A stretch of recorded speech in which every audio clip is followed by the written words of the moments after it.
Aujourd'hui, on reçoit Léa Burkhardt, coordonnatrice du projet 1 + 1 = 1, Ensemble contre l'intimidation du Centre Éclosion de Causa-Abscale. Bonjour Léa. Bonjour Tu Émilie. nous parles d'une magnifique semaine qui s'en vient dans la Oui. Matapédia, une première, hein? Ça n'a Exactement. jamais existé avant. Une belle semaine thématique qui découle de ton beau projet 1 + 1 = 1.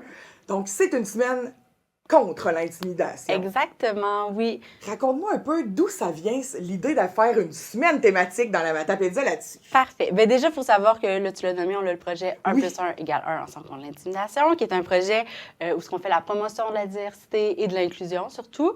Puis...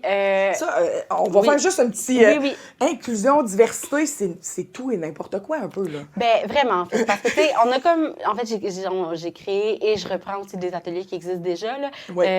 sur la diversité. Puis là, quand je dis la diversité, en fait, on a 8 thématiques. Oui. Fait qu'on parle de diversité corporelle, de diversité culturelle, diversité sexuelle, la neurodiversité, la diversité fonctionnelle. On parle de féminisme aussi. OK. On a vraiment une grande panoplie de Fait que vous de couvrez diversité. beaucoup d'aspects de la diversité. Exactement. Puis on a des ateliers aussi où c'est plus peut-être une introduction aux différences puis à la tolérance. Puis que dans ces ateliers-là, en fait, on va vraiment aller parler de toutes les diversités confondues, en fait, là, sans que ce soit une thématique précise. Oui. Puis de ce projet-là, justement, donc un projet dans lequel je me promène dans la vallée de la Matapédia, puis là, je rencontre les jeunes et moins jeunes pour parler de ça. Ça fait un an que sillonne les routes de la vallée. Oui, pour c'est parler pas belle d'intégration, mais d'inclusion. D'inclusion, exactement. C'est oui. cool. Puis d'inclusion, mais aussi beaucoup de bienveillance.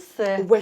Tu sais, je commence toujours les ateliers, peu importe c'est quoi le sujet, par la bulle de bienveillance, qui est un peu ma traduction libre d'un safe space. Là. OK. L'idée de créer OK. un endroit sécuritaire où on peut être nous-mêmes sans avoir peur d'être jugé. Est-ce que ça fonctionne? Je suis très curieuse, là. Oui. T'es en classe, t'es à une maison des jeunes. Tu sais, on le sait, hein, les jeunes, c'est très cruel entre eux, puis c'est dans le jugement, là, un ado, là.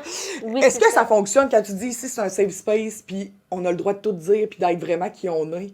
Mais je pense que... Ça s'ouvre-tu pour vrai? Ça se trouve, mais j'ai envie de dire que plus j'y vais, plus je les rencontre, plus ça va s'ouvrir facilement. C'est sûr que si je les ai jamais vus, ils me connaissent pas, c'est normal là, qu'ils soient gênés. Ouais, c'est vraiment, ouais. vraiment normal. Mais l'idée, c'est d'aller semer des graines aussi. Ouais. Je prétends pas qu'à la fin de mon atelier, leur vie est changée puis que soudainement, c'est des pros de l'inclusion. Oui, c'est ça. Ils n'ont plus aucun préjugé, là.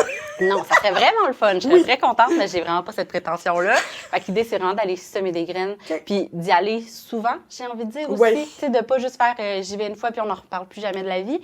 Tu sais, de répéter le message. Puis c'est un peu ça l'idée aussi avec la semaine contre l'intimidation, dans le fond. C'est ça. L'idée fait son chemin, là, tranquillement, pas vite, là. Oui. Puis, tu sais, la semaine contre l'intimidation, ça vient, en fait, de la journée du chandail rose. Oui, explique-nous, c'est quoi ça? C'est ça. En 2025, la journée du chandail rose, c'est le 26 février. Dans le fond, c'est toujours le dernier mercredi de février. OK. Puis ça, cette journée-là, ça découle, en fait, de... Je vais faire le petit historique. Historique, j'aime ça, moi, les historiques. En 2007, en Nouvelle-Écosse, il y a un jeune d'une école secondaire qui est arrivé avec un chandail rose, tout simplement. Une journée banal, comme une là. autre, OK. mais les camarades de classe, eux, ils trouvaient pas ça si banal que ça, puis ils se sont mis à l'intimider à cause du chandail. Évidemment. Ça a été vraiment pointé. Puis là, je dis les camarades, mais c'était pas tout le monde, en fait, parce que dès le lendemain, un groupe de garçons de cette école-là ont porté un chandail rose OK. pour dénoncer, en fait, ce qui s'était passé la veille. Oui, rose, c'est pas une couleur... Tu sais, je veux dire, c'est une couleur comme un autre. Exactement. L'important, c'était qu'il était habillé à l'école. Là, et voilà! Là, peu importe la couleur. Puis ça a comme été repris dans les médias. Puis là, on se rappelle 2007, là. Fait que on n'était pas déjà dans l'ère des réseaux sociaux comme en ce moment. Mais quand même, ça l'a passé à la télévision. Puis en Colombie-Britannique, ça a quand même traversé le pays. Quand même! Il y a des jeunes qui ont repris ce mouvement-là. Puis depuis ce temps-là, en fait, c'est devenu la journée du chandail rose. OK. Fait que donc, ça date. Une journée pour combattre l'intimidation. Exactement. Ouais. Puis là, nous, comme on a notre projet 1 + 1 = 1, on s'est dit, on va faire ça en grand. Puis, on va pas juste parler de cette journée-là la journée même. Ouais. On va faire une semaine contre l'intimidation. Malade. Voilà. Donc, notre semaine, elle commence le dimanche. Donc, du 23, donc ce dimanche, jusqu'au 1er mars. Je vais me promener. À chaque journée, je vais être quelque part pour parler justement de la semaine, pour parler de la journée, pour faire de la prévention. Puis aussi, avec vous, de la TEC, on a fait un podcast! Ben oui! Fait que là, on lance ce beau podcast-là! On lance le podcast, puis notre kiosque, ça va être aussi, dans le fond, un kiosque d'écoute, où on va avoir des belles bulles avec des écouteurs, puis les jeunes vont pouvoir... Ben, je dis jeunes parce que je vais surtout dans les polyvalentes au début, là, mais adultes par après aussi, vont pouvoir écouter des extraits du podcast, on va pouvoir en parler. L'idée, c'est vraiment de semer des graines, pouvoir discuter, partager, puis parler de cette belle journée-là qui s'en vient. Puis aussi, encourager les gens à porter un chandail rose. T'sais, on s'entend, c'est pas parce qu'on porte un chandail rose que soudainement l'intimidation arrête. Là. Non, parce qu'on peut avoir de l'intimidation si on porte un chandail rose. Oui, c'est ça, on vient de le dire. Mais l'idée, c'est que... comme on est au courant que c'est la journée pour le chandail rose, si on porte un chandail rose cette journée-là, bien, ça va susciter des réactions, du moins on l'espère. Ça montre notre solidarité au mouvement. Exactement. Puis quelque part, je me dis, si quelqu'un n'a pas eu le mémo, il se rend compte que, mon Dieu, à la caisse, je sais pas, il y avait plein de gens qui ont un chandail rose, ou à la banque n'importe où, bien, peut-être qu'il va se dire, qu'est-ce qui se passe? Oui, pourquoi le chandail rose, là? Exactement. Puis le fait qu'il se pose une question, ça ouvre une discussion, puis là, ben voilà, le travail est fait. Ouais! L'idée, c'est de se questionner, de répondre aux questions, d'être là, de semer des graines. Puis j'ai envie, je fais du pouce sur moi-même. Vas-y! J'ai envie de rajouter, depuis le début du mois de février, un peu en amorce de cette semaine qui s'en vient, on a décidé de faire un calendrier de la bienveillance. Donc, choisi sur la les réseaux sociaux? Exactement. Ça faisait partie de ça! Oui.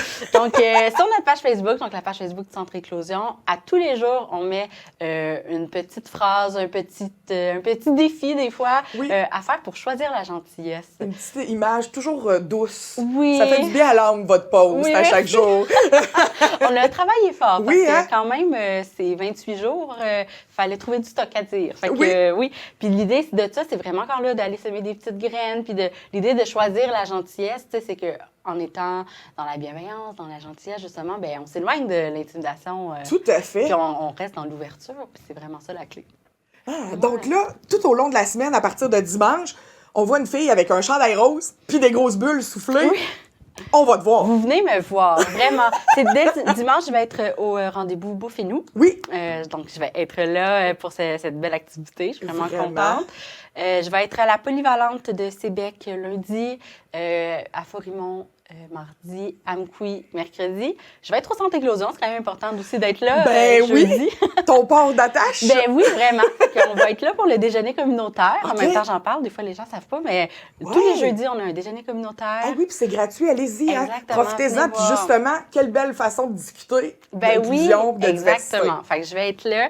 Puis sinon, le mini beach party aussi qui va avoir lieu. C'est vrai, vendredi. ça rentre dans votre semaine? Ben oui, toute rentrée, ça fitait super bien. Donc, la semaine pré-relâche. Exactement. C'est parfait. Ben oui, fait que j'ai cogné aux portes, puis j'ai demandé. Tout le monde m'a accepté à bras ouverts. Là, fait que... C'est évident, c'est un enjeu très, très d'actualité, l'intimidation et la bienveillance aussi. Là, on va parler du côté positif de la chose. C'est très, très d'actualité. Est-ce que tu sens, ça fait 1 an que tu fais ça, est-ce que tu sens qu'il y a un réel impact? Est-ce que, tu l'as dit un petit peu tantôt, là, plus tu y vas, plus il s'ouvre. Sens-tu que ça fait une différence des gens comme toi? Je sais qu'il y en a partout ailleurs au Québec, des gens qui font des actions similaires aux tiennes. Penses-tu que ça a un impact? Ben je pense que oui. Puis, tu sais, il y a des jeunes, des fois, que je revois pas nécessairement tout le temps aussi. Puis, tu sais, je les vois dans une activité. Des fois, je les vois dans 2 activités, mais je suis pas là au quotidien. Non. Mais ce que je me rends compte, par contre, c'est que je parle quand même avec les intervenants, avec les professeurs. Puis, c'est surtout eux qui me donnent des échos. Puis là, c'est là que je vois que ça peut avoir des impacts réels. Puis, pas juste envers les jeunes, mais envers eux aussi que... Des fois, je fais juste semer des graines, puis hey, c'est vrai, tel atelier existe, puis ils peuvent aller rechercher ça par après. Puis des fois, j'ai des commentaires des parents. Des fois, j'ai la chance de faire des ateliers dans des classes où je connais les parents de des jeunes. Puis le soir, je reçois des messages. Ah, ils ont vraiment aimé l'atelier, ils m'ont fait le résumé de l'atelier. Fait que ça, je me dis, quelque part, je me dis quelque part, c'est que le message s'est rendu, là, tu sais. Oui, parce qu'habituellement, quand on demande à nos enfants comment ça a été ta journée, ils disent « bien ». Oui, puis après, ils s'en vont. Arrête là. Fait que s'ils résument ton atelier, c'est imagine l'impact que ça a dans leur vie, là. Ben, c'est ça que je me dis. Fait que j'ose croire que oui, que ça a un impact. Je pense pas que je vais enrayer l'intimidation d'ici juin, là. J'ai vraiment pas cette prétention-là. Mais ce serait le fun, là. Mais je pense pas. Mais tu sais, si je peux juste avoir ouvert la discussion. Des fois, tu sais, on parle de sujets où les jeunes sont même pas au courant que ça existe ou peu importe. C'est vrai, ça. Mais c'est juste de montrer que, en fait, c'est beaucoup de normaliser puis de montrer, en fait, la panoplie de réalités qui existe puis de voir que notre réalité, qui est super valide, n'est pas la seule. Puis c'est pas parce qu'il y a une réalité différente à la nôtre que ça veut dire qu'elle est pas correcte. T'sais. Exact. Puis c'est bien de faire une ouverture sur le monde. Oui. Tu sais, on est en région, les gens n'ont pas toujours la chance. Oui, on a la télé, on a Internet, on voit plus de choses que quand moi, j'étais ado, probablement les ados d'aujourd'hui. Mais reste que, tant que tu n'as pas côtoyé des diversités de races, de sexualité, c'est toujours un peu spécial, là. Ben oui. Fait que dans... oui, vraiment. Oui, c'est spécial. On voit juste les générations dans nos grands-parents, c'est quelque chose, là. La vie en ce moment, là. Surtout, tu dis, tu sais, on a accès à Internet puis à la télé, puis ce qu'on voit sur Internet puis la télé, c'est pas toujours le beau. Non, c'est juste une minorité souvent extrême. Tu sais, les gens qui sont trans, là, là, on voit des garçons en filles, mais en filles, genre, exubérantes. Mais c'est pas ça tout le temps. Ça peut souvent, être c'est pas ça. Ça peut être ça, comme ça peut ne pas l'être. Puis, tu sais, c'est vraiment correct. Tout est un spectre, j'ai envie de dire. Oui, là. exact. Il y a des extrêmes dans tout le temps. Oui. Mais nous autres, on voudrait que tout soit au milieu. Ben c'est ça. Mais tu sais, c'est de comprendre que c'est pas parce que ton enfant t'annonce qu'il est trans que ça veut dire qu'il va nécessairement... Puis ça pourrait l'être, mais ça veut pas dire qu'il va être dans l'extrême non plus, là, tu sais. Puis c'est de voir que c'est pas la fin du monde, là. C'est correct. Puis tu sais, on le voit, je vais faire un petit clin d'œil au podcast. Oui, ben oui. Notre épisode avec Annie-Pierre, où on parlait de diversité sexuelle, où on voit l'importance de l'entourage. Ah, terrible. Vraiment. C'est tellement important d'être là, puis de se questionner aussi. Tu sais, des fois, on pense qu'on sait, mais on sait peut-être pas réellement. Puis de prendre un pas de recul, c'est vraiment bénéfique au final, là. Oui. Je pense qu'il faut être ouvert à ça. Toi, tu contamines positivement les jeunes. J'invite les parents aussi, les adultes, les grands-parents, à aller te voir puis à poser des questions. Eh bien oui, tellement. Puis tu sais, si j'ai pas la réponse, parce que je suis pas professionnelle dans tout ça non plus, là, je veux dire, je m'informe puis tout, mais bon, je suis pas la spécialiste de tout. Mais tu sais, si j'ai pas la réponse à leurs questions, je peux référer par contre. Là. Ben oui. Je peux les référer. Puis il y en a des organismes, d'autres organismes dans la vallée, mais d'autres organismes dans la région aussi un peu plus large, qui sont là pour répondre aux questions puis qui sont vraiment super. Là. On a une belle richesse en organisme ici. Mais ça, oui. On va, en terminant, parler un petit peu du podcast. Oui, parce que c'est un projet que vous nous avez déposé dans les mains pour qu'on vous produise un beau podcast. Ça s'appelle La Bulle de Léa. Oui. Donc, j'imagine que c'est une bulle de bienveillance que tu mets autour d'un sujet. J'ai bien écouté, hein? On a combien d'épisodes? On a 8 épisodes. Oui. Dans le fond, on a un épisode sur la neurodiversité. On a, en fait, notre premier épisode qui est l'épisode aussi sur la genèse du projet. D'où ça vient, pourquoi on trouve important de l'expliquer. Exactement. Oui. Donc, la genèse du projet, la neurodiversité, la diversité fonctionnelle, diversité corporelle, la diversité sexuelle. On a un épisode sur le féminisme aussi. Je ne sais plus qu'est-ce que j'ai dit puis qu'est-ce que j'ai pas dit, mais on a un épisode aussi sur l'inclusion, en fait. Oui, en général. Oui, c'est ça, l'inclusion, comment on peut être allié, c'est quoi être allié. Ah, c'est donc bien bon parce que oui, hein, ça, là, c'est un terme qui veut comme dire tout puis rien en même temps. Comme un peu prends soin de toi. Oui, c'est un genre mais comment? Oui, c'est ça. Fait inclus le monde. Qu'est-ce qu'on peut faire? C'est vraiment un bel épisode. J'ai eu la chance de les écouter. Ah, chanceuse! Moi, je me retiens, j'attends que ça sorte. Donc, ça sera disponible à partir du 26 février aussi? Ou un petit peu avant? Un peu avant, en fait, dès le début de la semaine. Est-ce que tous les épisodes sont disponibles en même temps? Oui! Donc, vous pouvez faire un marathon de La Bulle de Léa. Exactement. Puis, c'est pas des super longs épisodes, c'est des épisodes d'une vingtaine de minutes. Parfait. Puis, l'idée, c'est que, on est tous occupés. On n'a pas tout le temps d'écouter un épisode de 3 heures de temps. Non. Puis, 20 minutes, c'est comme la moyenne de temps entre, par exemple, Cause Abscal et Amqui. C'est exactement ça, j'allais dire. C'est un trajet en auto, un épisode. C'est parfait. Et le matin, là, en s'en allant avec nos enfants à l'école, une petite bulle. Et voilà, je vous invite à faire ça. Oui, donc c'est disponible sur toutes les plateformes à partir de bientôt, de la fin de la semaine. Exactement. Là. Oui. Donc, merci Léa, je te souhaite une excellente semaine. Merci. De 1 + 1 égale ensemble contre l'intimidation. Oui, voilà. Merci beaucoup pour ton temps. Merci à toi. Merci.